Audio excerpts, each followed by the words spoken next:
Dear students, आज हम MTH 501 का लेक्चर नंबर 23 जो है उसे कवर करने जा रहे हैं। तो लेक्चर जो है वो आपके शॉर्ट क्वेश्चंस के हिसाब से बहुत ज़्यादा इंपॉर्टेंट है। तो आपने लेक्चर को कंप्लीट देखना है। वीडियो अच्छी लगे लाइक कीजिएगा, नए आए हैं अगर चैनल पे तो चैनल को लाजमी सब्सक्राइब कीजिएगा ताकि आपको नेक्स्ट आने वाली वीडियोज़ जो है वो मिल सकें। तो लेक्चर हम स्टार्ट करते हैं 23 जो कि कोऑर्डिनेट सिस्टम का लेक्चर है। इसके अंदर हम सबसे पहले इसके ऑब्जेक्ट्स को देखते हैं।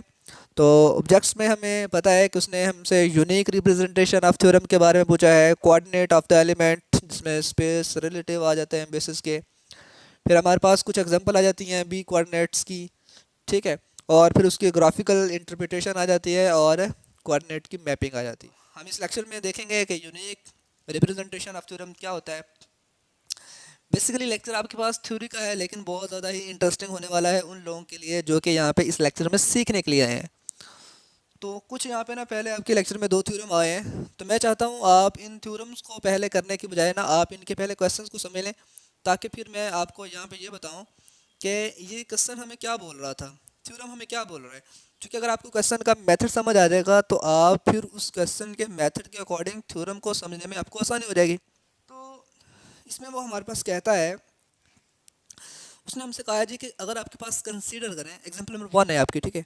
कंसीडर कहता है जी आपके पास बेसिस है। अब बेसिस B1 B2 हमारे पास ये बेसिस होती हैं वेक्टर की, ठीक है। ये बात भी आप समझ लीजिएगा। R2 में बता रहा है कि इसमें हमने 2 एलिमेंट लेने हैं, ठीक है। और बेसिस B2 थी ना, उसने हमें दे भी दिया है कि ये B1 इसके इक्वल है और B2 इसके इक्वल है, ठीक है। सपोज करें कि आपके पास एज n जो है ना x इन आर स्केयर। अब x क्या है, x एक वेक्टर है यहाँ पे, ठीक है। आर स्केयर का मतलब चूंकि हमारे पास 2 एलिमेंट हैं तो इसलिए वो आर का स्केयर आ रहा है। So has the coordinate vector x B. अब कोऑर्डिनेट वेक्टर एक्स बी ये क्या है हमारे पास, तो इसमें एक्स बी से मुराद होता है कि ये कोऑर्डिनेट वेक्टर वो होता है जिसमें सी और C2 की वैल्यू गिवन होती है। अब मैं आपको सारा कुछ समझाता हूँ कि आपके पास बेसिकली होता है क्या है सारा कुछ। असल में आपने ना इस रिलेशन को अच्छे से समझ लेना है कि x is equal to C1 B1 C2 B2। अगर R3 होता तो C3 B3 and up to so on CN BN तक चलना था। इसे लीनियर कम्बिनेशन बोलते हैं, ठीक है। इसमें C1 C2 बेसिकली ये कोऑर्डिनेट होते हैं। B1 B2 B3 जो जितने भी होंगे ये सारी की सारी बेसिस होती हैं। और जो इजिकल टू x है ना, ये आपके पास वेक्टर होते हैं, ठीक है, जिसकी वेक्टर की बेसिंग की जाती है आगे, ठीक। तो अब इस क्वेश्चन के अंदर अगर देखें ना तो उसने हमें B1 B2 दिया हुआ है, x के कोऑर्डिनेट भी दिए हुए हैं और फाइंड द x, मतलब आपने x फाइंड करना है। तो स्टूडेंट्स जैसा कि मैंने अभी आपको बताया है कि C1 C2 आपके कोऑर्डिनेट हैं और कोऑर्डिनेट की वैल्यू उसने हमें क्या दी हुई है, ये कोऑर्डिनेट की वैल्यू ही है। और B1 B2 आपकी बेसिस होती हैं, उसकी वैल्यू भी उसने हमें दी हुई है। तो जब आपने इसे सॉल्व करना है ना तो आपने वाव ख़त्म करके एडिशन लगाना है, ऐड लगाना है यहाँ पे, ठीक है। और उसके बाद C1 आपके पास ये वाली वैल्यू होती है -2। और फिर उसके बाद B1 उसने वैसे लिख दिया +3 यानी बेस 2 की वैल्यू। और फिर B2 अब क्या हुआ यहाँ पे कि जो B1 और B2 है ना बेसिस की वैल्यू, उनकी वैल्यू भी यहाँ पे दर्ज कर दी गई है। अब आपने जस्ट क्या करना है, मल्टीपल करना है। -2 को 1 से भी करेंगे, -2 को 0 से भी करेंगे तो डेफिनेटली -2 और 0 बन जाएगा। इस तरह से 3 को भी 1 के साथ मल्टीपल भी करेंगे और 3 को 2 के साथ भी मल्टीपल करेंगे। देन उसके बाद एडिशन हो रहा है तो ऐड कर देंगे। -2 + 3 पॉजिटिव का 1 और 0 + 6 पॉजिटिव का 6। ये आपका x, इसे कहते हैं एक्स वेक्टर फाइंड हुआ है। अब मैं आपको ना थ्योरम की तरफ लेके चलता हूँ कि अब इसमें मैं आपको बता देता हूँ कि थ्योरम ने आपसे क्या कहना है, यूनिक रिप्रेजेंटेशन कैसे है। अब देखिए C1 ये यूनिक है B1 के लिए, C2 यूनिक है B2 के लिए। अब इसमें यूनिक रिप्रेजेंटेशन यही है कि आपके पास जो कोऑर्डिनेट होते हैं ना C1 C2 ये यूनिक बेसिस पे काम कर रहे होते हैं किसी भी वेक्टर x के लिए। अब आपको यकीनन थ्योरम की समझ आ जाएगी, मैं आपको थ्योरम पे ले चलता हूँ। उसने कहा जी कि let B is the basis. अब ये B1 B2 B3 जितनी मर्जी बेसिस हो किसी भी वेक्टर स्पेस के अंदर भी। देन फॉर ईच x, किसी भी x के लिए इन वेक्टर स्पेस V के बारे में अगर बात करें तो there exist a unique set of the scalar quantities. Scalar mean C1 C2 C3, जैसा कि मैंने आपको एग्जांपल में बता दिया था। सही है। तो ये आपके पास थ्योरम यही बताता है कि आपके पास जो स्केलर क्वांटिटीज़ होती हैं ना, ये बेसिस के लिए यूनिक होती हैं, किसी भी वेक्टर एक्स के लिए। ओके हो गया। नेक्स्ट अगर उसका हम प्रूफ की बात करें तो since B is the basis for a vector space V, then by definition every element we have a linear combination जो होता है वो सिर्फ एक्स का ही, मतलब कि जो एक्स का आंसर होता है ना वो वेक्टर स्पेस के लिए होता है। कम्बिनेशन जो आपको मैं बता चुका हूँ इसके लिए होता है और यूनिक होता है। ये उसने एक मिसाल दी है, फिर उसने एक और मिसाल दी है, फिर उसने यहाँ पे ये बता दिया है कि अगर मैं दोनों को सब्ट्रैक्ट करूँगा ना तो ये जो B1 B2 ये तो बेसिस है ना, उनके लिए ये C1 हो D1 हो ये चीज़ें यूनिक होती हैं बेस 1 के लिए, बेस 2 के लिए C2 D2, बेस 3 के लिए, इस तरह से ये चीज़ें इनके लिए यूनिक हो चुकी हैं। बेस 1 के लिए आपके C1 हो D1 हो ये चीज़ें इनके लिए क्या कर दी गई हैं, यूनिक कर दी गई हैं। तो हम इसे लीनियरली कह सकते हैं कि एक तो ये चीज़ इंडिपेंडेंट होती है कि ये बेसिस डिपेंड नहीं करती आपके पास किसी तरह से, इनके कोफिशिएंट जो है यही हमारे पास इनके लिए डिपेंड कर रहे होते हैं। और दूसरी चीज़ है कि हम इनको लीनियरली जब कम्बिनेशन में रखते हैं ना, अगर हम इन्हें इक्वल टू ज़ीरो रखते हैं तो वो सेट हमारे लिए इंडिपेंडेंट हो जाता है। ठीक है, ये बात भी आपने जहन में रखनी है। अब उसने नेक्स्ट बी को कह दिया कोऑर्डिनेट। तो कोऑर्डिनेट में बता चुका हूँ कि ये जो आपके स्केलर है ना यही आपके कोऑर्डिनेट के नाम से भी जाने जाते हैं। सपोज करें कि बी बेसिस के लिए अगर आपके पास एक सेट मौजूद हो वेक्टर स्पेस का, तो उसके अंदर किसके अंदर कोऑर्डिनेट ऑफ एक्स, अब एक्स के कोऑर्डिनेट, अब एक्स के कोऑर्डिनेट कौन है, ये C1 C2 जिन्हें हमने स्केलर का नाम दिया है। बेसिकली हम इनको दूसरा नाम कोऑर्डिनेट का भी देते हैं कि बी के कोऑर्डिनेट होते हैं, ये बेसिस के कोऑर्डिनेट होते हैं। एक्स के अंदर रिलेटिव बेसिस हैं और उनके ये कोऑर्डिनेट होते हैं।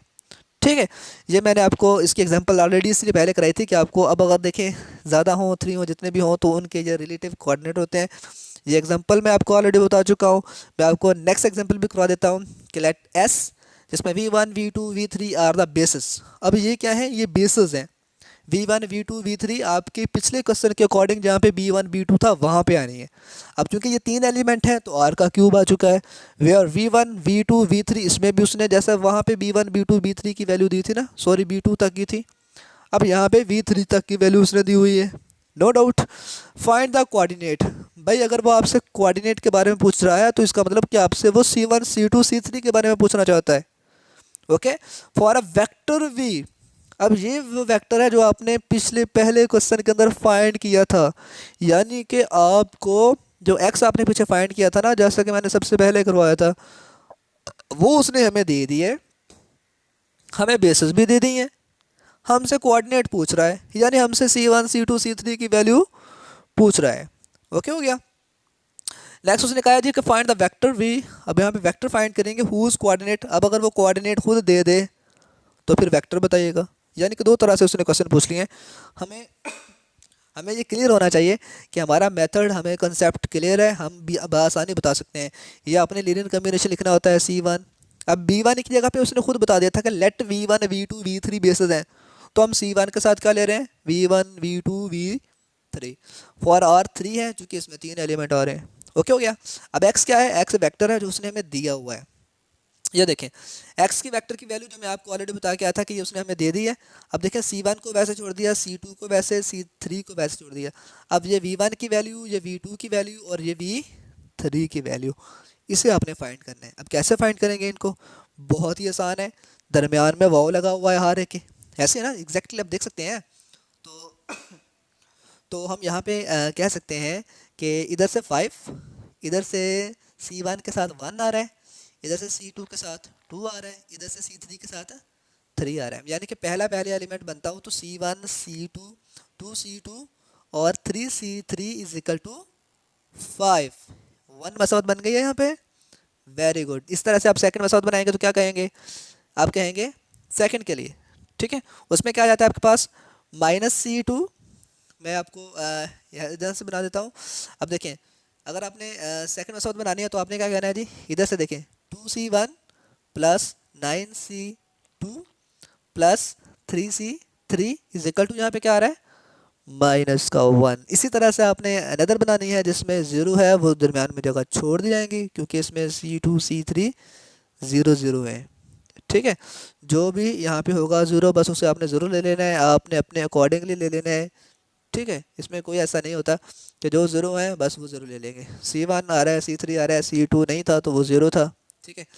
इस तरह से आपने 3 मसावत बना लेनी है। फिर आपने करना क्या है, उसके बाद उसने यहाँ पे लिख दिया है कि फ्रॉम इक्वेशन 3, अगर हम क्वेश्चन नंबर 3 की बात करें तो हमें C1 जो है ना वो बराबर बन रहा है 9 और 4C3 इधर आके नेगेटिव का हो गया। फिर इसी C1 को आपने क्या कर दिया है, आपने क्वेश्चन नंबर 1 में पुट कर दिया। जब आपने क्वेश्चन नंबर 1 में पुट करेंगे इस C1 की जगह पे, तो बेसिकली आपके पास क्या बन जाएगा, एक सॉल्व करने के बाद इस तरह की मसवात बन जाएगी। ठीक है। फिर आपने C2 C3 ये वाली मसवात जो होगी ना, इसको आपने मसवात नंबर 4 का नाम दे देना है। और फिर यहाँ से आपने क्या करना है, इनको सॉल्व करने के बाद ये बेसिकली आपके पास जो है ना मल्टीपल करके या किसी भी करके ना आपने मल्टीप्लाई बाय क्वेश्चन नंबर 5 को ना 4 को सॉरी 5 से मल्टीपल किया है इस वाले मसावत को। क्यों किया, ताकि आपके पास जो मसावत नंबर 5 है ना, इसमें और इसमें जो है ना 5C3 कामन आ जाएंगे, तो वो एडिशन से फिर क्या करेंगे, सब्ट्रैक्ट करने से क्या हो जाएगा, वो कैंसिल हो जाएगा। कैंसिल होने के बाद आपको एक एलिमेंट का आंसर मिल जाएगा C2 का। फिर उस C2 को आप मसवाद नंबर 4 में जैसे ही पुट करेंगे तो आपको C3 मिल जाएगा, क्योंकि जब आप C2 का आंसर यहाँ पे पुट हो जाएगा ना, तो आपको C3 यहाँ से मिल जाएगा। जब C1 C3 मिल जाएगा तो आप C2 को भी आसानी से फाइंड कर सकते हैं। तो मतलब कि ये तो बेसिक सी चीज़ें हैं। इस तरह से आपके पास जैसे ही C1 C2 C3 फाइंड हो जाएगा तो वो वेक्टर आपका क्या होगा, वो आपके कोऑर्डिनेट होंगे। याद हो आपको, उसने हमसे 2 चीज़ें पूछी थी कोऑर्डिनेट के बाद। उसने हमसे ये भी पूछा था कि इसका आपने फाइंड द वेक्टर फाइंड करना है अगर आपको कोऑर्डिनेट खुद दे दिया जाए। अब आपने क्या करना है, आपने उसी मेथड को दोबारा से फॉलो करना है। उसमें देखें C1 V2 की वैल्यू अब उसने हमें दे दी थी, ये देखें 3 2 1 ये उसने हमें दे दी थी। इस दफ़ा आपने वेक्टर को फाइंड करना है। V1 V2 आपके पास वही हैं। अब ये कैसे मल्टीपल हो रहे हैं, -1 पहले इन तीनों से मल्टीपल हो रहा है, फिर 3 इन तीनों से मल्टीपल हो रहा है, और ये 2 इन तीनों से मल्टीपल हो रहा है। फिर उसके बाद अपने अपनी जगह के अकॉर्डिंग, ठीक है। यानी कि वाव से जो पहले वाले नंबर है ना, जैसे कि यहाँ पे मैं पहले नंबर को बता दूँ तो ये -1 का बनना है, और 3 2 6, और फिर ये भी 3 2 6, तो 6 + 6 -1। तो ये देखें पहला पोर्शन आपका आ जाएगा। इस तरह से दूसरा पोर्शन बनेगा, इस तरह से तीसरा, तो इस तरह आपका वेक्टर बन जाएगा। ओके हो गया। नेक्स्ट में तो नेक्स्ट एग्जांपल आपकी स्टूडेंट्स कौन सी है जी, उसमें भी यही उसने कहा है find the coordinate of the vector. Coordinate का मतलब क्या पूछ रहा है, अब आपसे मैं खुद पूछना चाहता हूँ, आपसे C1 C2 के बारे में पूछना चाह रहा है। अब आपको ये मेथड क्लियर होना चाहिए स्टूडेंट्स, ठीक है ना। जो आपके कोऑर्डिनेट के साथ मल्टीपल और होती हैं लीनियर कम्बिनेशन के साथ, ऐसी है। तो ये आपके पास क्या है, बेसिस हैं। ये आपके पास क्या है, वेक्टर दिया गया है। ओके, और आपने क्या फाइंड करना है, कोऑर्डिनेट फाइंड करने हैं। ये देखें वेक्टर अपनी जगह पे आ गया, C1 C2 C3 फाइंड करने हैं, और बेसिस अपनी जगह पे आ गई हैं 1x और x की। फिर आपने क्या किया जी, यहाँ पे बहुत ही आसानी से आप कंपेयर करते हुए x की वैल्यूज़ को, इसमें कांस्टेंट कांस्टेंट से कंपेयर किया तो a0, x को कंपेयर किया तो C2 की जगह पे a1, और x स्क्वायर को कंपेयर किया तो C3 की जगह पे a2 आ जाता है। इस तरह से आपके ये कोऑर्डिनेट बन जाते हैं। यकीनन आप लोगों को ये क्वेश्चन बहुत ही आसान लग रहे होंगे। नेक्स्ट क्वेश्चन भी बिल्कुल ऐसे ही है, फाइंड द कोऑर्डिनेट। तो कोऑर्डिनेट का मतलब होता है आपने C1 C2 की वैल्यू को फाइंड करना है ऑफ द गिवन वेक्टर। ये वेक्टर अपनी जगह पे आ रहा है और बेसिस ये दिए हैं। तो यकीनन आपको पता चल गया होगा कि C1 C2 C3 के साथ जो चीज़ें हैं वो बेसिस हैं, और आपने कोऑर्डिनेट फिर वही फाइंड करने हैं। तो ये मैं आप लोगों के लिए छोड़ रहा हूँ। बहुत ही आसान क्वेश्चन है स्टूडेंट्स। अब मैं आता हूँ आपके एग्जाम्पल नंबर 5 पे। तो फाइंड द कोऑर्डिनेट, भाई इसमें फिर उसने हमसे C1 C2 के बारे में पूछ लिया है, और रिलेटिव टू वेक्टर। अब ये क्या है, उनकी बेसिस हैं A1 A2 A3 A4। अब देखें ये 4 बेसिस दी हैं, इसका मतलब होगा कि C1 A1 C2 A2 plus C3 A3 plus C4 A4। अब इसमें वेक्टर ए कौन सा दिया हुआ जी, वेक्टर भी उसने हमें दे दिया, ठीक है। अब ये वेक्टर होगा इक्वल टू होगा C1 ये वाला वेक्टर प्लस C2 ये वाला वेक्टर प्लस C3 ये वाला वेक्टर और प्लस C4 ये वाला वेक्टर। आप देख लीजिएगा, ये देखिए बन गया भाई कॉम्बिनेशन। आपके मेथड के मुताबिक चल रहा है ना हैंड आउट अब, वेरी गुड। अब आपने क्या करना है, ये वाला वेक्टर यहाँ पे रख दिया, C1 के साथ वेक्टर आ गया, C2 के साथ C4 इस तरह रख दिया। अब इसको कैसे सॉल्व करना है, ठीक है ना। तो आपने क्या करना है, बिल्कुल भी घबराना नहीं है। यहाँ पे C1 इन तमाम के साथ मल्टीपल हो जाएगा, ये देखिए इधर से C2 इनके साथ C3 इनके साथ और C4 हर एक एलिमेंट के साथ मल्टीपल हो चुका है। अब ये ऐड हो रहे थे, तो क्या होगा, -C1 इस वाले से और फिर किससे ऐड होगा, इस वाले से और फिर इस वाले से। तो ये देखें, ये इसका पहला पोर्शन बन गया। C2 वाला इसके साथ, इसके साथ और इसके साथ वो यहाँ पे आ गया, और आपका क्या बन जाएगा, इस तरह से एक मैट्रिक्स बन जाएगा। ठीक है ना, ये देखिए मैट्रिक्स बन गया आपका, और इक्वल टू जिस मैट्रिक्स के आ रहा था। अब आप यहाँ से क्लियर कर सकते हैं कि ये चीज़ इसके बराबर है, ये चीज़ इसके बराबर है, ये इसके बराबर है और ये इसके बराबर है। बराबर रखते हुए आपको बआसानी वैल्यू आना शुरू हो जाती हैं। ये देखें, जैसे आपने बराबर रख के मसावत बनाई है ना, बराबर रख के मसावत बनाई है, तो आपके पास दो के आंसर तो वैसे ही आ गए, C3 के और C4 के। अब C1 और C2 का निकालने के लिए आपको क्या करना पड़ेगा, आप जस्ट इसे ऐड कर दें, C1 से C1 कैंसिल हो जाएगा, 2C2 इज इक्वल टू 2, 2 से 2 कैंसिल होकर C2 का आंसर 1 आ गया, ये देख लें। फिर C2 की जगह पे पुट करें, C1 का आंसर आ गया। स्टूडेंट बहुत ही आसान क्वेश्चन है आपके, ठीक है। उसके बाद अगर मैं बात करूँ ग्राफिकल इंटरप्रिटेशन की आप कोऑर्डिनेट के अंदर, तो इसमें भी यही है कि आपके पास जो कोऑर्डिनेट सिस्टम होता है ना आपका, वो 1-to-1 मैपिंग कर रहा होता है, क्योंकि यूनिक वैल्यू होती है। फॉर एग्जांपल अगर हम किसी भी चीज़ का ग्राफ बनाना चाहते हैं, जिसमें हमने कह दिया जी कि E1 E2 उनकी जो बेसिस हैं, और बेसिस हमें पता है कि B1 B2 जो है वो बेसिस ही होती थी हमारे पास। उसने यहाँ पे एग्जांपल में दे भी दिया है कि B1 B2 is the basis. ठीक है, फॉर एक्स वेक्टर। अब आपको वेक्टर के बारे में भी डाउट नहीं होना चाहिए, आपको पता है कि वेक्टर इक्वल होता है बेसिस और उनके कोऑर्डिनेट के मल्टीपल के एडिशन के। ठीक है, नो डाउट। अब उसने हमें अगर कह दिया है कि ये वेक्टर इसके इक्वल है, तो हमें पता है कि जो C1 होगा ना, जो हमारे पास इन B1 और B2 से मल्टीपल होगा, तो वो हमें क्लियर है यहाँ पे कि चूँकि वो वैल्यू 1 1 है, तो जो कोऑर्डिनेट 1 और 6 है ना, ये वाले जो इक्वलिटी वेक्टर की बात हो रही है, ठीक है, इसमें E1 आपके पास 1 को रिप्रेजेंट करेगा और E2 आपके पास 6 को, क्योंकि ये आपकी बेसिस के अकॉर्डिंगली चल रहे हैं वैल्यूज़। ठीक है ना, तो यहाँ पे भी आप देख सकते हैं, तो आपके पास जो B1 था वो आपके लिए 1 की रिप्रेजेंटेशन हो रही है यहाँ पे, ठीक है। और जो सॉरी E1 था आपका, E1 जो था वो 1 के लिए, जो कि बेसिस B1 की इक्वल आ रहा था, क्योंकि B1 और E1 आपस में क्या थे, बराबर थे, B2 E2 के लिए जा रहा था, और वो यहाँ पे कितना शो हो रहा है, सॉरी 6 के लिए, वो यहाँ पे क्या है, 6 को रिप्रेजेंट करवा रहा है। ये मतलब हम यहाँ पे ये कह सकते हैं, अगर आप लोगों को अभी भी डाउट है, तो हम यहाँ पे ये कह सकते हैं कि जो आपके पास E1 की वैल्यू जो थी वो हमारे पास 1 थी, और B2 की वैल्यू जो है, यानी कि जो E2 के इक्वल है, बेसिस 2 जो है वो 6 है वहाँ पे। तो ये इसमें इतना कोई लॉजिक और कन्फ्यूज़ होने की ज़रूरत है नहीं है। तो अब मैं आपको ले चलता हूँ जी एक और एग्जांपल पे। इसमें ना ये बस आपने डायग्रामों को ये दिखना है, मैं आपको थोड़ा सा तारीफ भी करा दूँ। तो ये सेंट्रॉइड क्यूबिक और फेस सेंट्रॉइड आर्थोमेबिक, और यहाँ पे जो है सिंपल मोनोसाइक्लिंग। तो इसमें ये एक क्यूबिक होता है, इसके हर फेस है इधर से इधर से इधर से और नीचे से ऊपर से, इसके चारों साइड से फेसेस जो हैं वो सेंट्रॉइड के दरमियान, मतलब हर फेसेस का सेंटर होता है। तो इसमें सिंपल मोनोक्रोमेटिक होते हैं कि एक ही चीज़ उसके यानी कि कॉर्नर होते हैं। तो इसमें भी हमारे पास जो कोऑर्डिनेट सिस्टम होते हैं ना, किसी भी विद इन क्रिस्टल लिटिव की अगर हम बात करें, तो वो उनकी शेप के हिसाब से उनके सेल्स बनते हैं, यूनिट सेल होते हैं। यह चीज़ खास इतनी इंपॉर्टेंट नहीं है आपके लिए। यहाँ पे जो बेसिस चीज़ें हैं ना, वो यहाँ पे वेक्टर, कोऑर्डिनेट और उनकी बेसिस को समझना है, जो कि आपके लिए शॉर्ट क्वेश्चन के लिए बहुत ज़्यादा ही इंपॉर्टेंट चीज़ें हैं यहाँ पे, ठीक है। तो अनदर भी उसने एग्जांपल दी है कि let B1 B2 and X, B1 B2 are basis होती हैं, X आपका वेक्टर होता है, ठीक है। ये डाउट उसने हमसे फाइंड द कोऑर्डिनेट, तो फिर वो क्वेश्चन वही पूछ रहा है, बार बार वो वही क्वेश्चन हमसे पूछ रहा है। तो देखिए, कोऑर्डिनेट उसने पूछा था, तो हमसे हमने C1 C2 के बारे में क्वेश्चन पूछ लिया, और हमने बताया कि C1 C2 जो है वो बेसिस होती हैं, हमने वहाँ पे वो भी लिख दी है, ठीक है। और फिर उसके बाद क्या किया जी, हमने हमने उन बेसिस को लिखने के बाद फिर हमने उसको सोल्यूशन में सॉल्व करना शुरू कर दिया। अब पता है आपको कि C1 C2 जैसे हम इसको इस फॉर्म में भी लिख सकते हैं।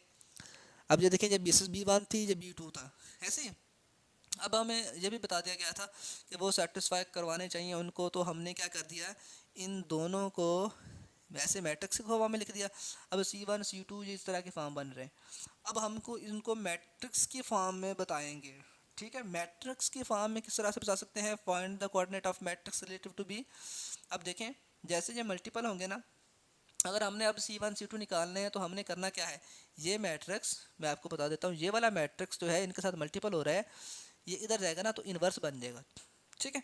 और जैसे आपके पास अगर एक इन्वर्स अगर आपने किसी चीज़ का फाइंड करना हो ना, तो बेसिकली वो आपके पास क्या होता है, 1/a का डिटर्मिनेंट होता है और साथ में क्या होता है, अर्जाइन ऑफ ए। ठीक है। आपने क्या करना है, इनका डिटर्मिनेंट भी लेना है, इनका इन्वर्स अर्जाइन भी लेना है, फिर उसको बटे में करके इसका इन्वर्स बना देना है।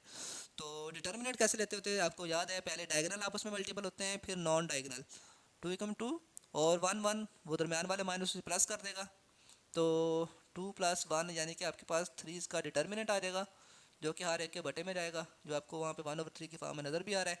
और फिर आपने जैसे इसका लेना होता है अर्जाइन, तो उसमें इन दोनों की जगह तब्दील करनी है। जैसे कि आप देख रहे हैं 1 ऊपर और 2 नीचे चला गया, और इन दोनों की जगह तब्दील नहीं बल्कि अलामतें चेंज, जिसके साथ पॉजिटिव था नेगेटिव, जिसके साथ नेगेटिव था पॉजिटिव, फिर हर एक के बटे में 3 डिवाइड कर दिया। अब इसको आपने बी के साथ मल्टीपल कर देना है। ये आपका जो इन्वर्स बना है, इसको आपने इसके साथ क्या करना है, मल्टीपल कर देना है, और आपको यहाँ से कोऑर्डिनेट की वैल्यू फाइंड आउट हो जाएंगी। ठीक है। तो ये देखें उसने यहाँ पे मल्टीपल कर दिया और आपको फाइंड द वैल्यू जो है वो फाइंड आउट हो चुकी हैं। ठीक है। तो नेक्स्ट भी मैं मैपिंग की अगर हम बात करें, तो ये भी हमारे पास थ्योरम है जी, जिसमें हम वेक्टर स्पेसेस के यूनिफॉर्मली जो है वो मैपिंग होती है। तो उसमें भी ये होता है कि अगर आपके पास बेसिस काफ़ी ज़्यादा होना, तो फिर उसमें ये होता है कि आप उनको ऐड कर सकते हैं, यानी कि C1 D1 C2 D2 इस तरह ये सारे जो ऐड होते हैं ना, ये तमाम तार जो ऐड होते हैं, ये बेसिस के साथ हमारे पास इनका अलग अलग कम्बिनेशन होता है। यानी कि हम इसे कह सकते हैं कि दो चीज़ें अगर आपस में ऐड हो रही हो ना वेक्टर में, तो हम उनको अलग अलग ऐसे लिख सकते हैं, बिकॉज इनको दोबारा से हल करेंगे तो आप इसको इस फॉर्म में लिख सकते हैं। तो फिर यहाँ पे ये थ्योरम भी होता है कि हमारे पास अगर u+v जो है, जो कि हमारे पास दो लीनियर ट्रांसफॉर्मेशन के अकॉर्डिंग हम इसे लिख सकते हैं ऐसा। ठीक है। अगर ये दोनों के दोनों वेक्टर स्पेस हों, तो तभी हम इसे ऐसा लिख सकते हैं, हम उनको इन द फॉर्म ऑफ जब वो एडिशन में लिख सकते हैं। लेक्चर आप लोगों का काफ़ी बड़ा हो चुका है, तो ये एग्जांपल भी आपको यकीनन बिल्कुल उसी फॉर्म में लगेगी जो कि मैं आपको ऑलरेडी बता चुका हूँ। ठीक है।